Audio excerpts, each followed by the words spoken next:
गांव में ललित नाम का एक गरीब किसान रहता था। वो स्वभाव में बहुत सीधा था और सबकी मदद किया करता था। पर इतनी मेहनत के बाद भी उसके घर का गुजर बसर बहुत मुश्किल से हो पाता था। ललित के घर में उसकी बीवी मोना भी थी, जो कि गर्भवती थी। मैं दिन रात खेतों में कितनी मेहनत करता हूँ, परंतु फिर भी हम लोग रूखा सूखा खाकर ही जीवन व्यतीत कर रहे हैं। तुम्हारी ऐसी हालत में तो मुझे तुम्हारे लिए अच्छा खाना पीना लाना चाहिए, परंतु मैं क्या करूं? क्या कभी हमारे पास भी इतने पैसे होंगे कि हम लोग अच्छा खाना पीना खा सकेंगे और आराम की जिंदगी जी सकेंगे? आप इस तरह निराश क्यों होते हैं? आप अपना काम ईमानदारी और मेहनत से करते रहिए। भगवान हमें इसका फल जरूर देगा और हर चीज सही समय पर ही मिलती है। आपने कभी किसी का बुरा नहीं किया, बल्कि जो भी आपसे मदद मांगता है आप तुरंत उसकी मदद करते हैं। भगवान इसके बदले में आपको इसका फल जरूर देंगे। मोना इसी तरह की बातें करके ललित को दिलासा देती रहती थी। ललित का बड़ा भाई रघुवीर भी उसी गांव में रहता था। दोनों भाइयों ने पिता की मृत्यु के बाद आधी आधी जमीन ले ली थी। रघुवीर एक चालाक व्यक्ति था। उसने चालाकी से अच्छी और उपजाऊ जमीन खुद हथिया ली थी और बेकार जमीन ललित को दे दी। रघुवीर को अपनी जमीन की पैदावार से अच्छा मुनाफा होता था, पर वो कभी भी अपने छोटे भाई की मदद नहीं करता था। इसके बावजूद भी ललित ने कभी कोई शिकायत नहीं की। एक दिन ललित अपने घर से काम के लिए निकल रहा था। सुनो मोना, मैं खेतों पर जमीन खोदने जा रहा हूँ। आज दिन भर मैं वहीं रहूंगा। शाम तक ही काम पूरा हो पाएगा। तुम अपना ध्यान रखना और समय से खाना खा लेना, ठीक है? परंतु क्या आप खाना खाने घर नहीं आएंगे? ललित जानता था कि घर में केवल थोड़ा सा ही राशन बचा है, इसीलिए वो जानबूझकर मोना से कहता है, देखो मैं वहीं कुछ खा लूंगा, परंतु तुम समय से खाना जरूर खा लेना। ऐसी हालत में भूखा रहना ठीक नहीं है। ललित खेतों की तरफ जा रहा था, तभी पीछे से रघुवीर ने उसे आवाज लगाई। अरे ललित, सुनो तो जरा। अरे भैया, आप क्या काम है? देखो, मुझे तुम्हारी भाभी को लेकर शहर के डॉक्टर को दिखाने जाना है। यदि तुम मेरी जमीन पर आज खुदाई कर दो तो बहुत मेहरबानी होगी। ये सुनते ही ललित सोच में पड़ जाता है और बोलता है, भैया, पर आज तो मैं अपने खेतों में खुदाई करने के लिए जा रहा था। रघुवीर बहुत चालाक व्यक्ति था। वो बातें बनाकर ललित को अपने जाल में फंसा लेता है। अरे भैया, आज मेरे खेतों में खुदाई होना बहुत जरूरी है और तुम्हारी भाभी को डॉक्टर के पास ले जाना भी जरूरी है। ये काम इतना जरूरी ना होता तो मैं तुम्हें ना कहता, और फिर मेरा तुम्हारे सिवा है ही कौन? ललित अपने भाई की भावुक बातों में आ जाता है और कहता है, ये तो बिल्कुल ठीक बात है। यदि एक भाई दूसरे भाई के काम नहीं आएगा तो भला और कौन आएगा? आप चिंता ना करें, मैं आज पहले आपकी जमीन पर ही खुदाई कर दूंगा, फिर कल मैं अपने खेतों में खुदाई कर लूंगा। आप भाभी को लेकर डॉक्टर के पास चले जाएं। धन्यवाद ललित, तुमने मेरी बहुत बड़ी समस्या हल कर दी। ठीक है, तुम शाम तक मेरे खेतों पर खुदाई करके रखना है। मैं शाम तक वापस आ जाऊंगा। है इस तरह से अपनी बातों में फंसाकर रघुवीर ललित को अपने खेतों में खुदाई पर लगा देता है और खुद अपने काम से निकल जाता है। ललित पूरा दिन मेहनत करके अपने भाई रघुवीर के खेत की जमीन खोद देता है। शाम को रघुवीर अपने खेत देखने आता है तो वहाँ सारी खुदाई हुई देख मन ही मन सोचता है, कितना बेवकूफ है मेरा छोटा भाई। मैंने उसे अपनी बातों में फंसा लिया और उस बेवकूफ ने अपना सारा काम छोड़कर पूरा दिन मेरी जमीन को खोदने में लगा दिया। चलो, मुझे क्या, मेरा तो काम हो गया। रघुवीर ललित से कहता है, अरे भाई, तुमने तो पूरी जमीन खोद दी। बहुत बहुत धन्यवाद। मैं कल आराम से इसमें जुताई करवा सकता हूँ। इसमें धन्यवाद कैसा भाई? अपने भाई की मदद करना तो मेरा फर्ज है। इस तरह थका हारा ललित अपने घर वापस लौटता है। अरे, आप आ गए? आप हाथ मुंह धो लीजिए और पहले खाना खा लीजिए। घर में तो थोड़ा सा राशन था। मेरे लिए खाना बचाने के चक्कर में शायद मोना ने दिन भर कुछ नहीं खाया।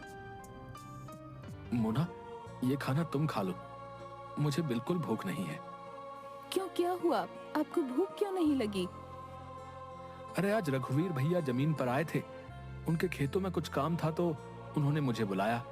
वहीं खेत पर उन्होंने मुझे इतना खाना खिला दिया, अब तो कुछ भी खाने की इच्छा नहीं रही। घर की स्थिति देखकर ललित मन ही मन बहुत दुखी होता है और सोचता है, हे भगवान, मेरी मदद करो ताकि मैं अपनी बीवी को भरपेट खाना तो खिला सकूं। वो बेचारी इस हाल में भी घर का सारा काम करती है और उस पर उसे खाना भी नहीं मिल पाता। मुझसे उसकी ये हालत नहीं देखी जाती। ये सोचते सोचते ललित सो जाता है। रात को सपने में उसे दिखता है कि माँ लक्ष्मी उस पर सोने के सिक्कों की वर्षा कर रही हैं और उसकी गरीबी दूर हो गई। अगले दिन सुबह उठते ही वो अपनी पत्नी से कहता है, रात में मैंने एक सपना देखा कि माँ लक्ष्मी हम पर सोने के सिक्कों की वर्षा कर रही है और हमारी गरीबी दूर हो गई है। ये तो बहुत शुभ सपना है। सुबह का सपना तो सच होता है। देखना, भगवान आपकी मदद जरूर करेंगे। चलो आज मुझे अपने खेतों में जाकर जमीन की खुदाई करनी है। शाम को आते समय मैं खाने का कुछ ना कुछ सामान लेता आऊंगा। ये कहकर ललित अपने खेतों पर चला जाता है और वहां जाकर खुदाई का काम शुरू करता है।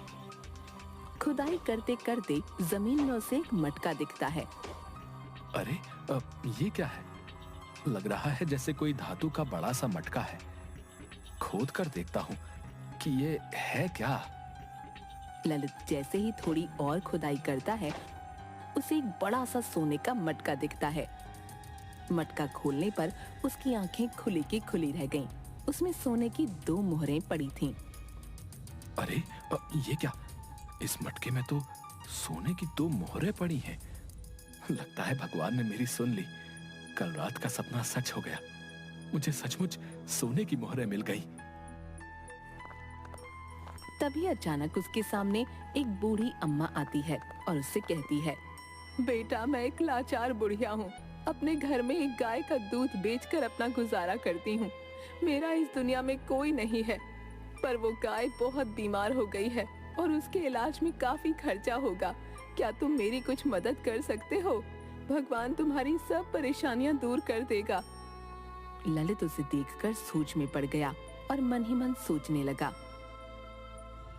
जिस तरह मैं गरीब और लाचार हूँ, ये बूढ़ी अम्मा भी वैसी ही है। भगवान ने मेरी मदद की और मुझे 2 सोने की मोहरें दी हैं। क्यों ना इसमें से एक सोने की मोहर मैं इस बूढ़ी अम्मा को दे दूं, जिससे इसकी भी परेशानी दूर हो जाए। बस यही सोचकर ललित एक सोने की मोहर उस बूढ़ी अम्मा को दे देता है। अम्मा, मेरे पास रुपए तो नहीं है, ये एक सोने की मोहर है। इसे बाजार में बेचकर आपको अच्छी खासी रकम मिल जाएगी, जिससे आप अपनी गाय का इलाज करा सकेंगे। बूढ़ी अम्मा हाथ में मोहर लेती है और ललित से कहती है, बेटा, तुम कितने अच्छे हो।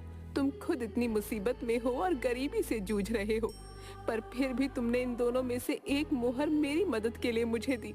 मेरा आशीर्वाद है कि तुम्हें कभी भी गरीबी का सामना नहीं करना पड़ेगा और तुम हमेशा खुश रहोगे।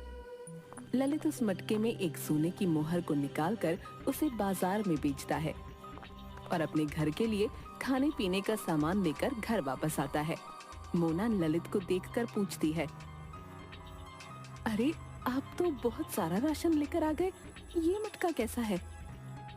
आज मुझे खुदाई में ये सोने का मटका और 2 मोहरें मिली। उसमें से एक मोहर मैंने बेच दी।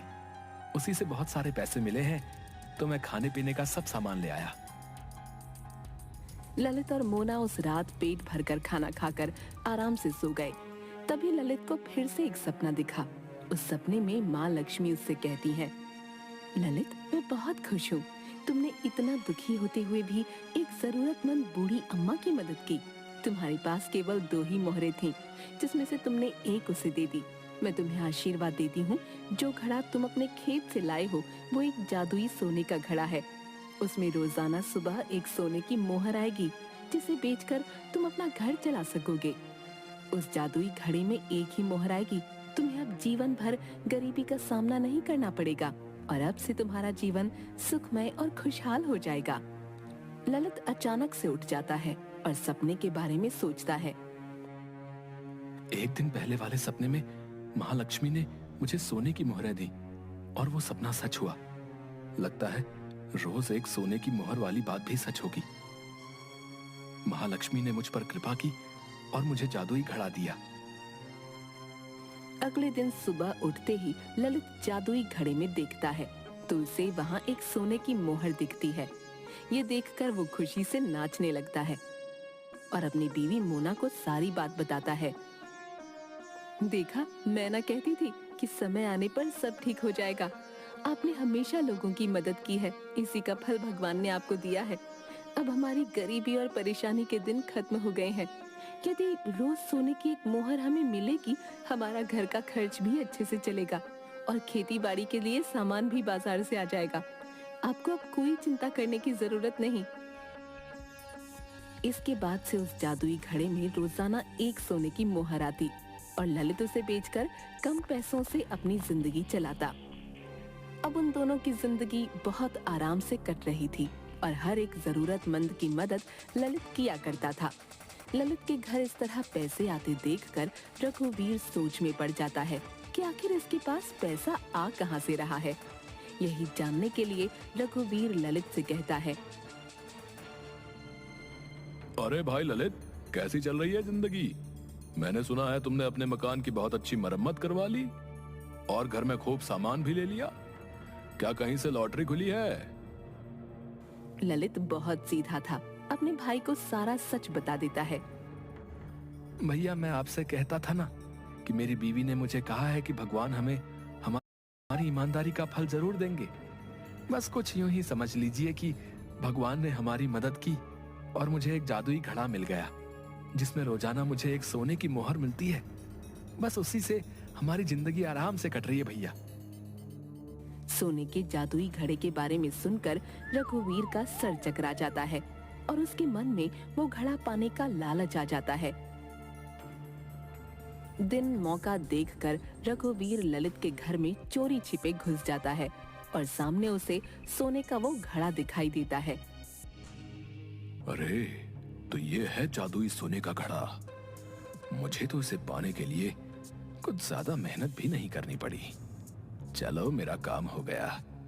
इसे अपने घर ले जाऊंगा और रोज इसमें से सोने की एक मोहर लूंगा। रघुवीर जैसे ही उस घड़े को हाथ लगाता है, वो सोने के घड़े से मिट्टी के घड़े में बदल जाता है। अरे, अब ये क्या हो गया?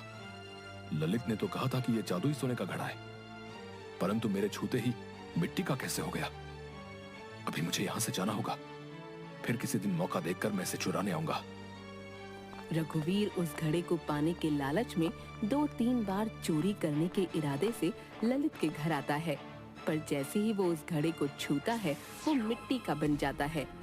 तभी अचानक ललित वहाँ आ जाता है। अरे भैया, आप यहाँ कैसे आना हुआ? रघुवीर उसे देखकर घबरा जाता है और उससे झूठ बोलता है। अब ललित भाई, मेरी मुर्गी पता नहीं कहाँ चली गई। बस उसे ही ढूंढते हुए आया था। मैंने सोचा शायद पिछले दरवाजे से वो तुम्हारे घर आ गई हो, पर यहाँ तो नहीं मिली। अच्छा, मैं अब चलता हूँ। ललित अपने भाई की भावना को समझ जाता है। भाई मटका चुराने के लालच में चुपचाप घर में घुसा है, परंतु मैं उसे कुछ नहीं कहता। उधर रघुवीर भी समझ जाता है। ये मटका भाई को भगवान ने फल स्वरूप दिया है, जिसका जादू केवल उसी के लिए है। ललित की अच्छाई और नेकी का बदला भगवान ने उसे दिया। हमें अपने जीवन में नेकी और सच्चाई से जीवन जीना चाहिए। अगर हम मेहनती और ईमानदार होंगे तो भगवान भी हमारी किसी न किसी रूप में मदद जरूर करेंगे।